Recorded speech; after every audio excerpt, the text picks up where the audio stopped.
একটা খুনের প্ল্যান কতটা নিখুঁত হতে পারে আপনি কল্পনাও করতে পারবেন না। ভাই আমি তো এই মুভিটা দেখে জাস্ট ভাবতেই পারি নাই বাস্তবে এমনটাও ঘটে। ও আপনাদের তো বলাই হয়নি আমি কোন মুভির কথা বলছিলাম এই সম্প্রতি রিলিজ হওয়া মালায়ালাম মুভি গোলামের কথা। দেখেন আমি একটুও বাড়িয়ে বলছি না, এসব হাইপ ওঠা কথাবার্তা বলে আপনাদের মনোযোগ আকর্ষণ করার বিন্দুমাত্র ইচ্ছে আমার নেই। শুধু বলবো যদি ইচ্ছে হয় জাস্ট এক্সপ্লেইনটা শুনতে শুরু করুন, তাহলেই বুঝবেন মাস্টার প্ল্যান কাকে বলে এবং এটাকে কিভাবে এক্সিকিউট করতে হয়। বন্ধুরা আজ কোনো ইন্ট্রো থাকছে না, জাস্ট শুরু করতে চাইছি গোলামের এক্সপ্লেইন। এএসপি সন্দীপ কৃষ্ণা একজন দায়িত্ববান, সৎ এবং চৌকস পুলিশ অফিসার। পুলিশের চাকুরিতে ঢোকার বয়সটা তার খুব বেশি দিন হয়নি, কিন্তু এর মধ্যেই একের পর এক কেস সলভ করে নিজের জাত চেনাতে শুরু করেছেন। তবে এখানে একটা ব্যাপার আমার খুব চোখে লেগেছে। এতদিন দক্ষিণের যে মুভিগুলো দেখেছি তাতে পুলিশের শারীরিক কাঠামো যেটা দেখানো হয়েছে, মানে ওই বেটে মোটা ক্যারেক্টারগুলোকেই ডিরেক্টররা চুজ করেছেন। যদিও তাদের ভেতরে বুদ্ধির ছিটে ফোটাও কম ছিল না, কিন্তু এই গোলামে ডিরেক্টর একেবারে কামাল করে দিয়েছেন। রঞ্জিত সাজিব যিনি সন্দীপের ভূমিকায় অভিনয় করেছেন, তার শারীরিক কাঠামোটা জাস্ট একবার দেখুন। যা হোক, মানুষের দেহ দেখে তো আমাদের লাভ নেই, বরং আমরা গল্পটা শুরু করি। এএসপি সন্দীপ একদিন রাত্রে বাসায় ফিরে একটা কেস নিয়ে তার এক কলিগ নিমেষের সাথে কিছু আলাপ সেরে নেন এবং তারপরে বিছানায় গাটা এলিয়ে দেন তিনি। সন্দীপের বেশ ধকল গিয়েছে আজ। এক আসামিকে ধরতে গিয়ে নিজেও বেশ একটু আহত হয়েছেন। সন্দীপের এই দৃশ্যপটটা আপাতত এখানেই কাট করা হয়। পরের দৃশ্যে আমরা বেশ কিছু ক্যারেক্টারকে একসাথে দেখতে পাই।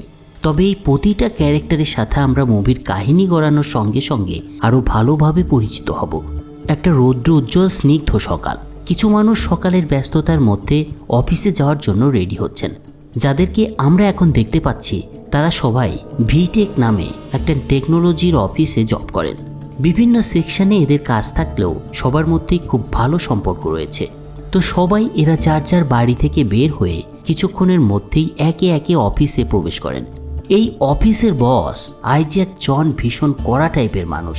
কে কখন আসছে যাচ্ছে সেটা ভালোভাবে পর্যবেক্ষণ করেন তিনি। এ কারণে প্রবেশপথে একটা ডিজিটাল হাজিরা মেশিনও বসিয়েছেন, যেটাকে পাঞ্চ মেশিনও বলে। এই পাঞ্চ মেশিনে ফিঙ্গারপ্রিন্ট স্ক্যান করে সবাইকে অফিসের ভেতরে ঢুকতে হয়। এদিনও সবাই অফিসে ঢুকে যার যার ডেস্কে গিয়ে বসে। তবে বস আইজ্যাক জন একটু দেরিতে আসায় কাজ না থাকলে মাঝে মাঝে এরা অফিসের মধ্যেই আড্ডা দেয়। এটা খুবই স্বাভাবিক। আমাদের দেশেও বিভিন্ন সরকারি, বেসরকারি বা কর্পোরেট জবের অফিসগুলোতে এই ঘটনা হরহামেশাই দেখা যায়। কিছুক্ষণ এভাবে চলার পরে এমডি আইজ্যাক জনের পিএস মীরা তার সিসিটিভিতে দেখতে পায় আইজ্যাক জন অফিসে আসছেন। তাই সে এবার সবাইকে সতর্ক করে দেয় যে বস আসছে। আর মুহূর্তের মধ্যেই সব এমপ্লয়িরা একেবারে ভদ্র হয়ে নিজের নিজের কাজ শুরু করে দেন। এদিকে ভেতরে ঢুকে জন সবার দিকে একবার চোখ বুলিয়ে নেওয়ার সময় একটা ডেস্ক ফাঁকা দেখতে পান। এখানে যে বসে তার নাম বিবিশ। বিবিশের অনুপস্থিতি জনকে একটু নাখোশ করে, কিন্তু তা সত্ত্বেও জন তার রুমে ঢোকেন। কিন্তু রুমে ঢোকার সময় তিনি তার সেক্রেটারি মীরাকে ডেকে নেন তার রুমে। মীরা বসের সামনে পৌঁছালে জন তার কাছে নানা রকম কাজের বিষয়ে জানতে চায় এবং শেষমেশ বিবিশের ব্যাপারে জিজ্ঞাসা করে। এরপর হঠাৎ জন মীরার কাছে জানতে চান তার শরীরটা ভালো আছে কিনা। মীরা বসের কথার উত্তরে হেসে জানায় তার শরীর ঠিকই আছে। এই শরীর ভালোর বিষয়টাকে কিন্তু হেলাফেলা করবেন না, এটাকে একটু ভালোভাবে খেয়াল রাখবেন, কারণ এখানে লুকিয়ে রয়েছে একটা গভীর রহস্য। বসের সাথে আলাপ শেষ করে মীরা বাইরে বেরিয়ে আসে এবং একটা ফাস্টফুড কার্ট অ্যাপ ডিজাইনের ব্যাপারে একটা মিটিং কল করেন কয়েকজনকে নিয়ে। অন্য একটা কোম্পানির প্রতিনিধি কিছু সময় ধরে সেখানে বসেছিলেন। তাকে নিয়ে পাশের একটা কনফারেন্স রুমে শুরু হয় মিটিং। এরপর অফিসের কাজ যথারীতি চলতে শুরু করে। তবে কিছু সময় পর তিনজন এমপ্লয়ি বাইরে যায় চা সিঙ্গারা খেতে। তো তিনজন বাইরে গেলে কাজের মহিলা আইজ্যাক জনের কফি মেশিনে কফি রেডি করে তাতে কফি ঢেলে দেন। এখানে জন নিজের কফি নিজেই বানিয়ে খায়। যা হোক, সব যখন ঠিকঠাক চলছে তখন হঠাৎ এমডি আইজ্যাক জনকে হন্তদন্ত হয়ে বাথরুমে ঢুকতে দেখা যায়। জন বাথরুমে ঢুকলে সেই তিনজন এমপ্লয়ি বাইরে থেকে চা সিঙ্গারা শেষ করে কিছুক্ষণ পর ভেতরে ঢোকে। সব কাজ আবার যথারীতি চলতে শুরু করে।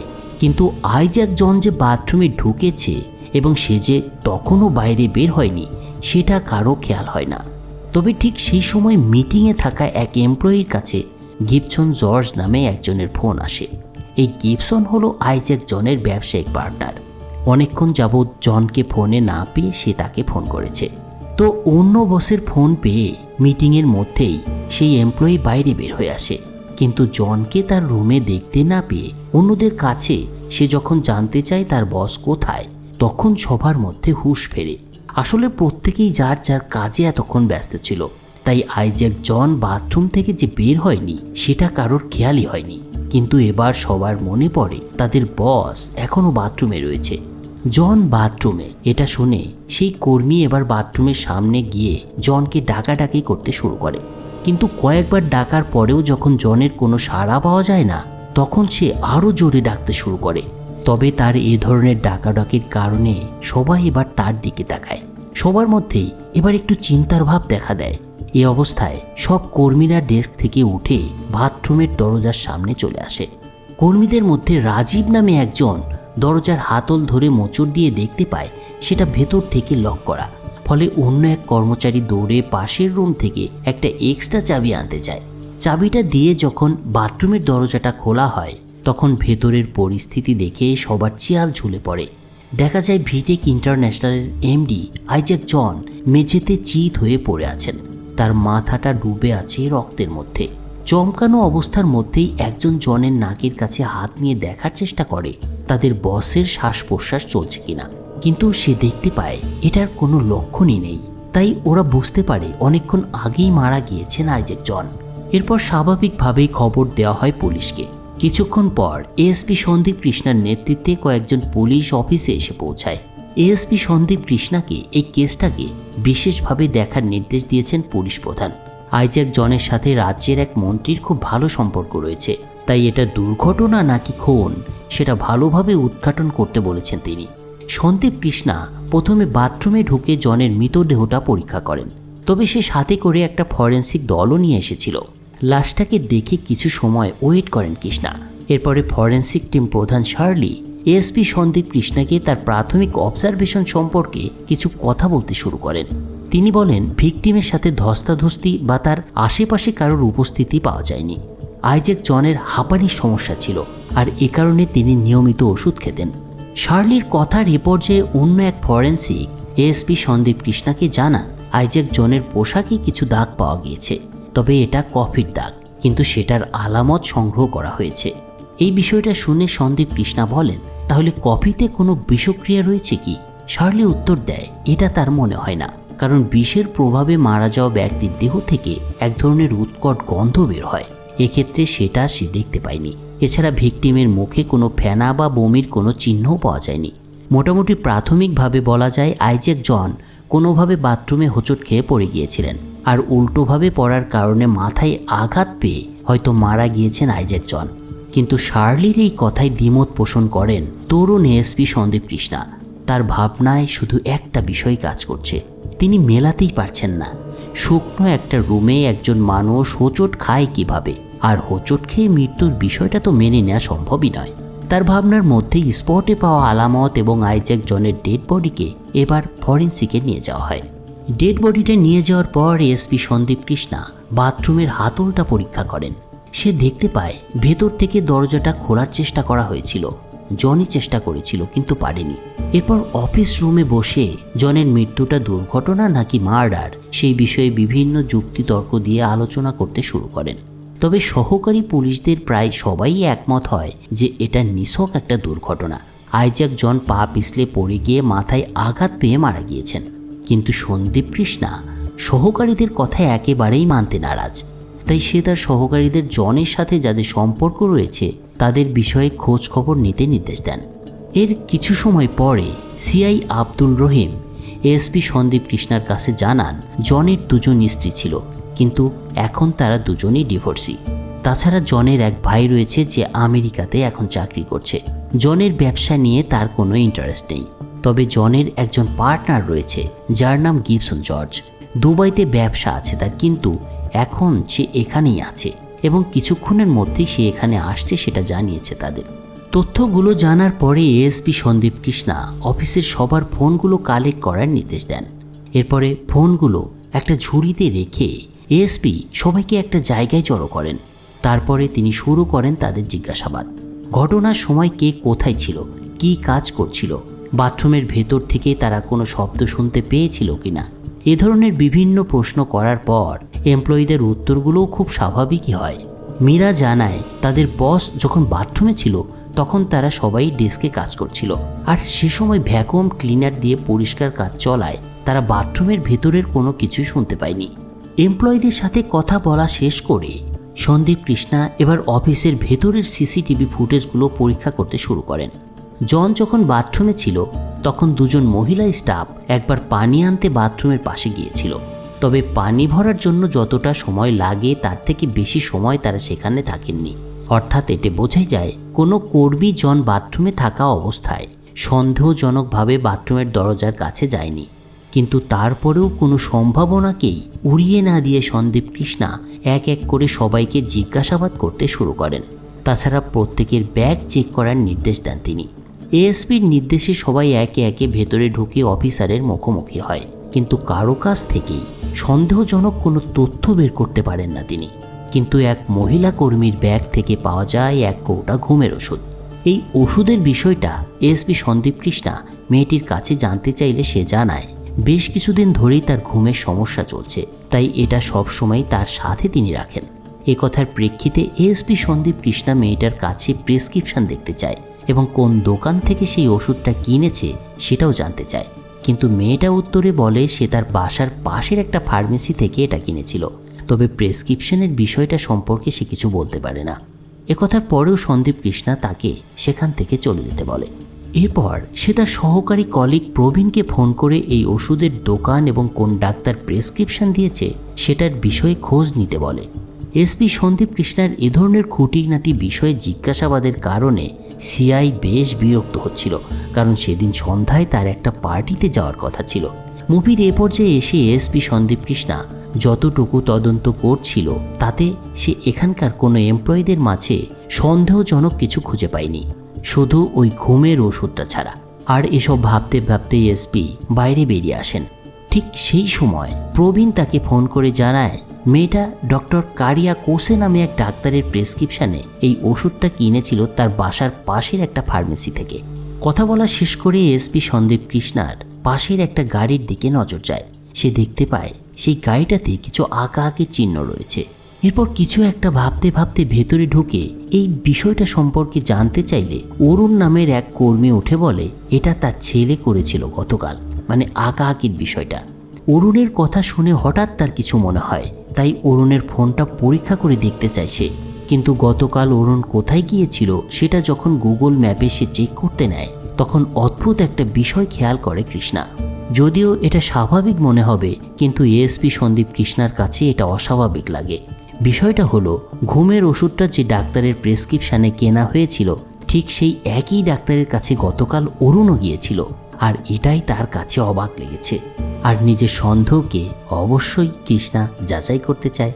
ফলে কিছুক্ষণ পর সন্দীপ কৃষ্ণা অফিস থেকে বেরিয়ে আসে এবং সেই ডাক্তারের সাথে দেখা করার জন্য রওনা হয়।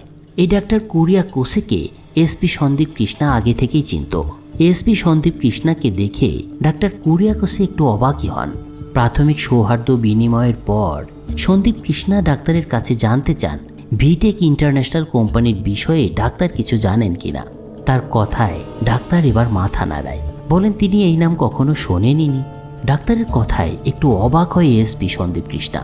এরপর সে সেই ঘুমের ওষুধের কথা তাকে বলে।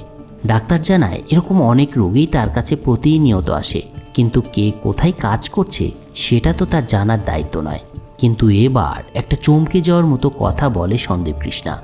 একটা অফিসের 15 জন কর্মীর মধ্যে 13 জনই যখন আপনার কাছে চিকিৎসা নিতে আসে সেটা কি অবাক হওয়ার মতো নয় ডক্টর? এরা নিয়মিত আসছে আপনার কাছে, আর আপনি জানেন না তারা কোথায় কাজ করে। এটা কি বিশ্বাস করার মতো কোনো ব্যাপার? এএসপির এ ধরনের কথার পরেও ডাক্তার কুরিয়া কোসেকে অবাক হতে দেখা যায়, আর তাকে অবাক করে দিয়ে এবার আমাদের একটা ফ্ল্যাশব্যাক দেখানো হয়। এই 13 জন ভিটেক কর্মী ডাক্তারের কাছে যে নিয়মিত আসেন সেই বিষয়টা অনেকটা কোইন্সিডেন্সলি জানতে পেরেছিল এসপি সন্দীপ কৃষ্ণা। অরুণের ফোনটা যখন সে চেক করছিল এবং গুগল ম্যাপের হিস্ট্রি ঘেটে জানতে পেরেছিল যে সে নিয়মিত ডাক্তার কুরিয়াকোসের কাছে আসতো, ঠিক তখনই অন্য আর একটা ফোন নিয়ে তার ওখানে আসে এবং তাকে বলে, স্যার আপনাকে যেটা আগে দিয়েছি সেটা অরুণের ফোন নয়, অন্য একজনের। এই বলে সে অরুণের আসল ফোনটা এএসপি সন্দীপ কৃষ্ণার দিকে বাড়িয়ে ধরে। এই ফোনটার হিস্ট্রিও চেক করে এএসপি সন্দীপ কৃষ্ণা যখন দেখতে পায় সেও এই ডাক্তারের সাথে অন্য এমপ্লয়ের মতো একই সময় দেখা করেছিল, তখন তার মনে এই সন্দেহটা আরও গাঢ় হতে থাকে। তাই সে অফিসের সবার ফোন এবার চেক করার সিদ্ধান্ত নেয়। আর বলাই বাহুল্য, সবার ফোনে ট্রাভেল হিস্ট্রি ঘেটে সে দেখতে পায় গত কয়েকদিনে 13 জন এমপ্লয়ি ডাক্তার কুরিয়াকোসের কাছে এসেছিল। আর তাতেই এই বুদ্ধিমান এএসপি সন্দীপ কৃষ্ণা বুঝে যায় এই কর্মীদের মধ্যেই কিছু একটা ঘাপলা রয়েছে। এই পুরো বিষয়টা ডাক্তারকে বলার পরেও ডাক্তার এএসপি সন্দীপ কৃষ্ণাকে সাহায্য করতে না চাইলে এবার সে একটু কড়া গলায় যখন কথা বলে, তখন ডাক্তার এএসপি সন্দীপ কৃষ্ণাকে পেছন থেকে ডেকে নেন এবং একটা সোফায় বসতে বলেন। ডাক্তারও এসে সন্দীপ কৃষ্ণার সামনের আসনে গিয়ে বসেন। কিছুক্ষণ চুপ করে থাকার পরে ডাক্তার এএসপি সন্দীপ কৃষ্ণাকে অদ্ভুত একটা গল্প শোনায়। এটা একদিকে যেমন ভয়ঙ্কর, অন্যদিকে খুবই কষ্টের একটা গল্প ছিল। কিছুদিন আগে ভিটেকের এক কর্মী মীরা তার স্ত্রী র্যাচেলের কাছে চিকিৎসা নিতে আসতো। তার স্ত্রী র্যাচেল ছিলেন একজন গাইনোকোলজিস্ট। এই মীরার অনেক বছর বিয়ে হলেও বাচ্চা হচ্ছিল না। র্যাচেলের কাছে চিকিৎসা নেওয়ার পর মেয়েটা শেষ পর্যন্ত কনসেপ্ট করে, কিন্তু কয়েকদিন আগে প্রচণ্ড ব্যথা নিয়ে মীরা হাসপাতালে ভর্তি হয়। তার চিকিৎসা র্যাচেলই করছিল, কিন্তু তাকে পরীক্ষা করে জানা যায় মীরার পেটের বাচ্চাটা 24 ঘন্টা আগেই পেটের মধ্যেই মারা গিয়েছে। এই খবরটা মীরার জন্য খুবই মর্মান্তিক ছিল। অনেক দিনের সাধনার ফসল এভাবে হারিয়ে একেবারে ভেঙে পড়েছিল মেয়েটা। তবে এটা কেন ঘটলো সেই বিষয়ে আরও তদন্তের জন্য র্যাচেল মীরার কেসটা আমার হাতে হ্যান্ড ওভার করে। আমি কেসটা নেয়ার পরে মীরার রক্তের স্যাম্পল পরীক্ষা করে অদ্ভুত একটা ব্যাপার জানতে পারি। মীরার রক্তে এক ধরনের ফরেন ম্যাটেরিয়ালসের উপস্থিতি দেখতে পাই। এই বিষয়টা কি সেটা আমি জানার চেষ্টা করেছি, কিন্তু আমি সেটার কিছু জানতে পারিনি। মীরার ঘটনার 2-3 দিন পর বিটেকের আরও 2 জন কর্মী প্রচণ্ড মাথা ব্যথা এবং নিদ্রাহীনতা নিয়ে আমার কাছে আসে। এগুলো সাধারণ ব্যাপার মনে হলেও আমি ভিটেকের কথা শুনেই কৌশলে তাদের রক্তের স্যাম্পলটা কালেক্ট করি এবং সেটা পরীক্ষা করে মীরার মতোই সেই একই ফরেন পদার্থ তাদের রক্তেও দেখতে পাই। আর বিষয়টা আমার কাছে খুবই অবাক হওয়ার মতো একটা ব্যাপার ছিল। এরপর আমি তাদের মীরার বিষয়ে বলি এবং একই সাথে আমি এটাও তাদের কাছে জানতে চাই যে অফিসে কেউ কোনো ড্রাগ গ্রহণ করছে কিনা, কারণ এই টাইপের পদার্থ অনেক সময় হতেও পারে ড্রাগের সাথে শরীরে ঢুকেছে। কিন্তু ওরা এটা সাথে সাথে অস্বীকার করে এবং মীরা যে কোনো প্রকার মাদক গ্রহণ করতো না সেটা জোর দিয়ে জানায়।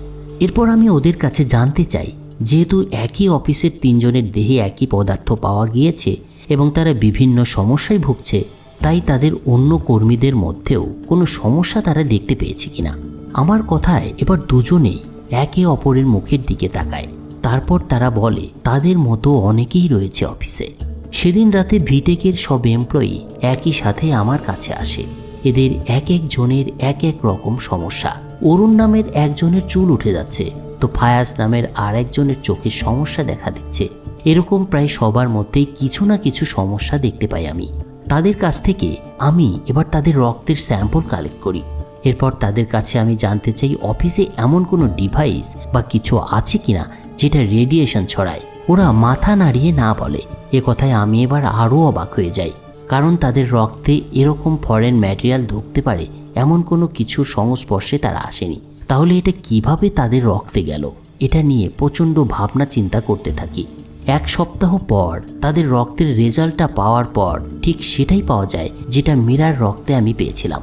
তবে বিষয়টি নিয়ে আরও গবেষণা করার পর আমি সেখানে এক ধরনের মিউট্যান্টের উপস্থিত খুঁজে পাই। এটা এমন এক ধরনের প্রভাবক ছিল যেটা মানুষের ডিএনএকে খুব ধীরে ধীরে পরিবর্তন করে দিতে সক্ষম। এতে আমি বুঝতে পারি এই ছেলে মেয়েগুলোর শরীরে অফিস থেকে কিছু একটা কোনো কিছুর মাধ্যমে তাদের রক্তে ঢুকেছে। বাইরে থেকে ঢোকার কোনো চান্স নেই, কারণ একই অফিসে সবার মধ্যেই একই সমস্যা। এরপর আমি তাদের দুজনকে অফিসের খাবার পানি থেকে শুরু করে কিছু নমুনা সংগ্রহ করে নিয়ে আসতে বলি। অবাক করা ব্যাপার হলো সেগুলো পরীক্ষা করে আমি ক্ষতিকর কিছুই খুঁজে পাইনি। এরপর আমি তাদের বস আইজ্যাক জনের সম্পর্কে খোঁজ নিতে শুরু করি। আইজ্যাক জন ছিল ভিটেকের মতো ফার্মাসিউটিক্যালসের সহ প্রতিষ্ঠাতা। আমি ডাক্তারি লাইনের থাকার দরুন জানি এইসব ফার্মাসিউটিক্যালস কোম্পানিগুলো যারা নিজেরাই নিজেদের ওষুধ তৈরি করে তাদের মাঝে অনেক সময় বিতর্কিত কাজ হয়। ফলে আমি সেবাস্তিয়ান নামে এক কর্মীর কাছে আইজ্যাকের জনের ল্যাপটপ থেকে কিছু তথ্য নিয়ে আসতে বলি। সে সময় জন বিদেশে থাকায় তার ল্যাপটপটা অফিসেই ছিল, আর সে কারণেই সেবাস্তিয়ান বেশ কিছু ফোল্ডার তার পেন ড্রাইভে কপি করে আমার কাছে নিয়ে এসে দিয়েছিল। সেই তথ্যগুলো চেক করার সময় আমি একটা পাঞ্চিং মেশিনের ব্লুপ্রিন্ট খুঁজে পাই। এ বিষয়ে সেবাস্তিয়ানের কাছে যখন আমি জানতে চাই তখন সে জানায় প্রতিদিনের হাজিরা নেওয়ার জন্য এই মেশিনে তাদের হাতের আঙুল পাঞ্চ করতে হয়। আর এই কথাটাই আমার মনে সন্দেহ তৈরি করে। বিষয়টা নিয়ে আমি আমার এক স্টুডেন্টের সাথে কথা বলে তাকে এই ব্লুপ্রিন্টের ব্যাপারে বিস্তারিত খোঁজ নিতে বলি। সে যেটা আমাকে পরবর্তীতে জানায় সেটা শুনে আমার হাত পা ঠান্ডা হয়ে আসে। এই পাঞ্চিং মেশিন ছিল এমন একটা ডিভাইস যেটা সংস্পর্শে কেউ আসলে তার দেহে অতি সূক্ষ্ম কিছু প্রবেশ করানো সম্ভব ছিল। আরও পরিষ্কারভাবে বলতে গেলে এটা HMV নামক এক ভাইরাসের অ্যান্টিডোটের ফোল্ডার হিসেবে কাজ করত। অর্থাৎ এই এমপ্লয়ীদের দেহে তাদের অজান্তেই একটা ভাইরাস প্রবেশ করানো হচ্ছিল, আর সেটার অ্যান্টিডোট দেয়া হচ্ছিল চা এবং কফির মাধ্যমে। তবে এই পাঞ্চিং মেশিনের আরও কিছু গুরুত্বপূর্ণ কাজ ছিল। এই মেশিনটা নিয়মিত এই এমপ্লয়ীদের ডিএনএ কালেক্ট করত। তারা যখন সেটাতে আঙুল রাখত তখন অতি সূক্ষ্ম এক ধরনের সূচ এই ডিএনএটা সংগ্রহ করে ফেলত, আর ডিএনএ বিশ্লেষণের মাধ্যমে ফার্মা জানতে পারত এই অ্যান্টিডোট কর্মীদের দেহে কি কি পরিবর্তন ঘটাচ্ছে। মানে আইজ্যাক জনের সরাসরি তত্ত্বাবধানে সে তার কর্মীদের গিনিপিগ বানিয়ে একটা সিরামের টেস্ট চালাচ্ছিল। এসব কিছু শোনার পরে এবার চেয়ালটা ঝুলে পড়ে এএসপি সন্দীপ কৃষ্ণার। তবে ডাক্তার তাকে আরও কিছু কথা বলে। সে অফিসে সবাইকে বলেছিল এই বিষয়টা নিয়ে তারা যেন তাদের বসের সাথে কোনো আলোচনা না করে, কারণ এটা ভিটেক।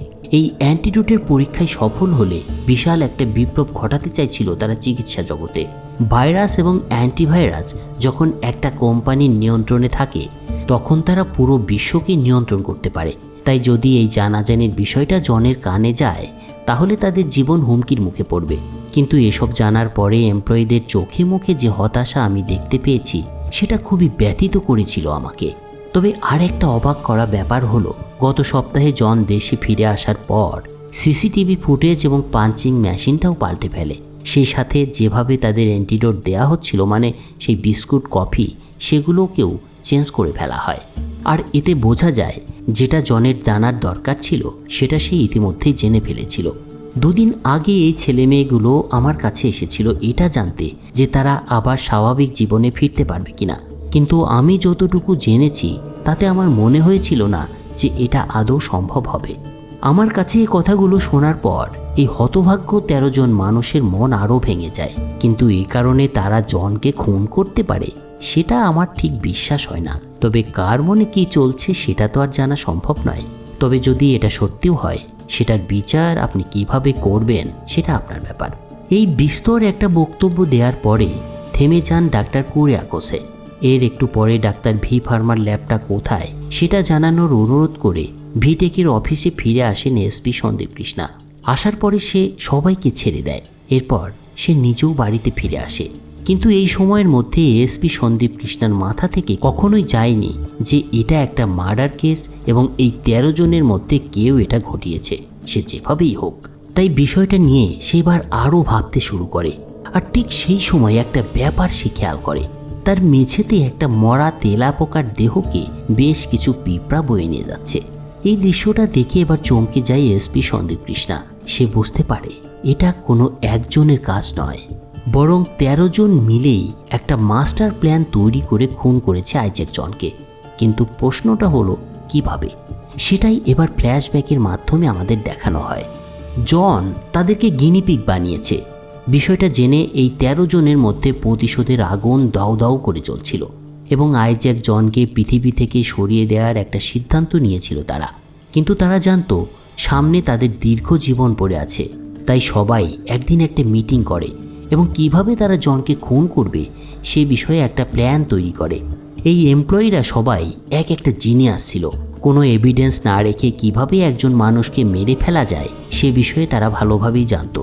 ওরা চাইছিল কার্বন ডাই অক্সাইড ব্যবহার করে জনকে মেরে ফেলতে। কার্বন ডাই অক্সাইড অক্সিজেনের মাত্রা কমিয়ে দেয়, আর একটা বদ্ধ জায়গায় এটা খুব সহজেই মানুষকে মেরে ফেলতে সক্ষম। আর আমরা এটাও জানি যে মানুষ মরে যাওয়ার পর তার দেহে কার্বন ডাই অক্সাইডের পরিমাণ বেড়ে যায়, আর যেহেতু জনের হাঁপানি ছিল তাই তার মৃত্যু দ্রুত ঘটবে, এটাই স্বাভাবিক। তাছাড়া এই কেমিক্যাল ইউজ করা হলে ফরেন্সিকের কাছে মৃত্যুর কারণটাও ঠিক ধরা পড়বে না। কিন্তু প্রশ্ন হলো, এই কার্বন ডাই অক্সাইড দিয়ে তারা কাজটা কিভাবে করবে? এই বিষয়টা নিয়ে এবার সবার মধ্যে আলোচনা হয় এবং একটা পরিকল্পনাও তৈরি করা হয়, যাতে প্রত্যেকেরই ভিন্ন ভিন্ন দায়িত্ব দেওয়া হয়। বিটেক বিল্ডিংয়ের পার্কিং লটে দুটো কার্বন ডাই অক্সাইডের সিলিন্ডার রাখা ছিল। অফিসের প্রয়োজনেই এগুলো এখানে রাখা হয়েছিল। সিলিন্ডার দুটো যেখানে ছিল ঠিক তার উপরে বায়ু চলাচলের জন্য একটা পাইপ সংযুক্ত ছিল, যেটা আবার সরাসরি অফিসের মধ্যে ভেন্টিলেশনের কাজ করত। ওরা চাইছিল এই পাইপের মধ্য দিয়ে গ্যাসটাকে ভেতরে পাঠাতে। গ্যাস ভেতরে পাঠানো সম্ভব হলেও জনকে তো আর তার অফিস রুমে খুন করা সম্ভব ছিল না তাদের জন্য। তাকে যেভাবেই হোক বাথরুমে নিতে হবে, আর এই বাথরুমে নেওয়ার দায়িত্ব পড়েছিল কাজের মহিলার উপরে। যেহেতু জন নিজেই কফি বানিয়ে খেত, তাই কফির সরবরাহ পাইপে একটা বাধা তৈরি করা হয়, যাতে কফি ডালার সময় সেটা ছিটকে গিয়ে জনের কাপড়ে লাগে, আর সেটা পরিষ্কারের জন্য তাকে বাথরুমে যেতে হতো। মূলত এভাবেই জনকে বাথরুমে নিয়ে যাওয়ার পরিকল্পনা করা হয়। কিন্তু বাথরুমে জনের উপরে যখন গ্যাসের প্রভাব পড়বে তখন সে নিশ্চয়ই বাইরে বেরোনোর চেষ্টা করবে, তাই বাইরে থেকে দরজাটা আটকে দেওয়ার কাজটাও করতে হতো। কিন্তু যেহেতু এক্সট্রা চাবি একটা ছিল, তাই সেটা দিয়ে লক করা সম্ভব ছিল না, কারণ এতে করে পুলিশ জেনে যেত যে বাইরে থেকে কেউ দরজা আটকে দিয়েছে। ফলে একটা চুলের কাঁটা ইউজ করে বাইরে থেকে দরজাটা লক করে দেওয়ার পরিকল্পনাও করা হয়। এতে ভেতর থেকে জন যতই চেষ্টা করুক সে কোনোভাবেই দরজাটা খুলতে পারত না। এই পুরো পরিকল্পনা বাস্তবায়ন করার জন্য সিসি ক্যামেরাগুলো ছিল তাদের প্রধান বাধা। কিন্তু বাথরুমের সামনেটা কাভারেজে না থাকায় প্ল্যান বাস্তবায়নে তেমন কোনো সমস্যা হয়নি ওদের। এখন প্রশ্ন হচ্ছে, ভেতরের গ্যাসটা ঢোকানোর কাজটা কি করবে? আসলে এই দায়িত্বটা পড়েছিল 3 জনের উপরে। আমরা মুভির প্রথম দিকে দেখতে পেয়েছিলাম 3 জন এমপ্লয়িকে বাইরে চা সিঙ্গারা খাওয়ার জন্য বেরোতে। জন অফিসে আসার কিছু সময়ের মধ্যেই কাজের মহিলা তার কফি মেশিনের টেম্পারিংয়ের কাজটা শেষ করে। এরপর যখন জন কফি নিতে যায় তখন পরিকল্পনা মতোই তার পোশাকে কফি সিটে এসে লাগে। জন যখন সেটা পরিষ্কার করার জন্য বাথরুমে ঢোকে তখন 2 জন মহিলা পানি আনতে যায়। এটা আমরা প্রথমেই দেখেছিলাম, কিন্তু তাদের লক্ষ্য ছিল পানি আনা নয়, তাদের লক্ষ্য ছিল দরজাটাকে বাইরে থেকে আটকে দেয়া। দরজা আটকানোর কাজ শেষ হলে মহিলা পরিচ্ছন্নতা কর্মী ভ্যাকুয়াম ক্লিনার চালু করে পরিষ্কারের কাজ শুরু করে। কিন্তু পরিষ্কার করাটা তার মূল লক্ষ্য ছিল না, তার লক্ষ্য ছিল ক্লিনারের শব্দটাকে বাইরে সিগন্যাল হিসেবে বের করে দেয়া, যাতে বাইরে থাকা 3 জন বুঝতে পারে পাখি ফাঁদে আটকা পড়েছে, মানে জন বাথরুমে ঢুকেছে। সিগন্যালটা পাওয়ার পর 3 জন শুরু করে তাদের কাজ।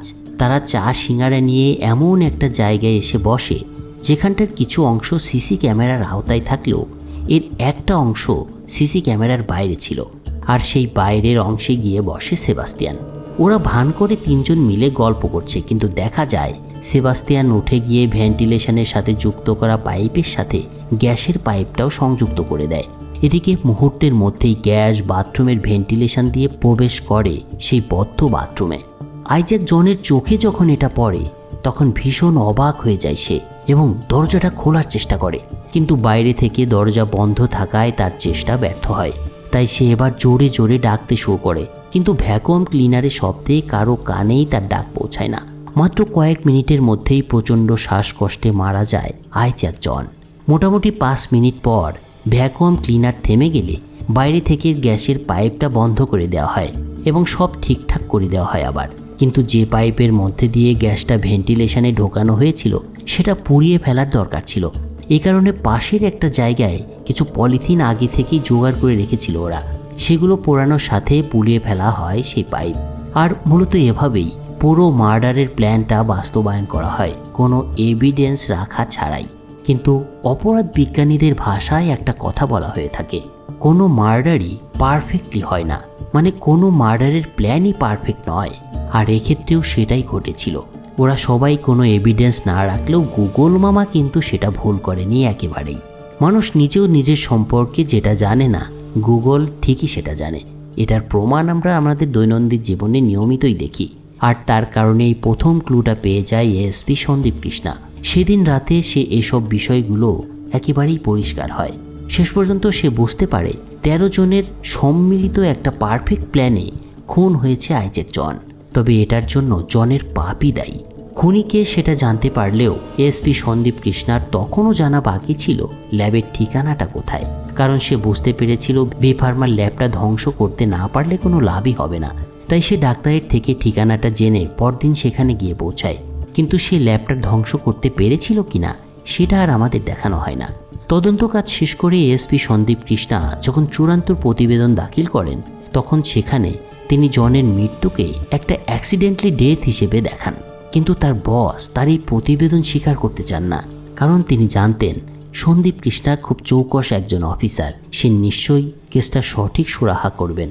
কিন্তু সন্দীপ কৃষ্ণা তার বসের কথার কোনো জবাব না দিয়ে তাকে কিছু না বলে মুচকি হেসে বাইরে বেরিয়ে আসেন। আসলে জনের প্রতি ঘৃণা এবং কর্মীদের যেভাবে ব্যবহার সে করেছিল, সে কারণেই তিনি 13 জন কর্মীকে বাঁচিয়ে দেন। শেষের দৃশ্যে দেখা যায় জনের পার্টনার গিবসন জর্জ ভিটেকের অফিসে গিয়ে বসেছে এবং সেও ভি ফার্মার একজন কো পার্টনার। সবাই এবার তার দিকেও তাকায়। আর এভাবেই শেষ হয় এই অসাধারণ মুভি। তারা এরপর কি করতে চলেছে সেটা হয়তো আমরা বুঝতে পারছি, তবে আদৌ সেটা ঘটবে কিনা সেটা ভিন্ন বিষয়। ভিন্নই থাকুক। এভাবেই শেষ করছি আজকের গল্প। আপনারা অবশ্যই জানাতে ভুলবেন না আজকের গল্পটা আপনাদের কেমন লাগলো। সে সাথে একটা লাইক ঠুকে দিবেন, আর চ্যানেলটা সাবস্ক্রাইব কিন্তু মাস্ট করতে হবে। সবাই ভালো থাকুন, টেক কেয়ার।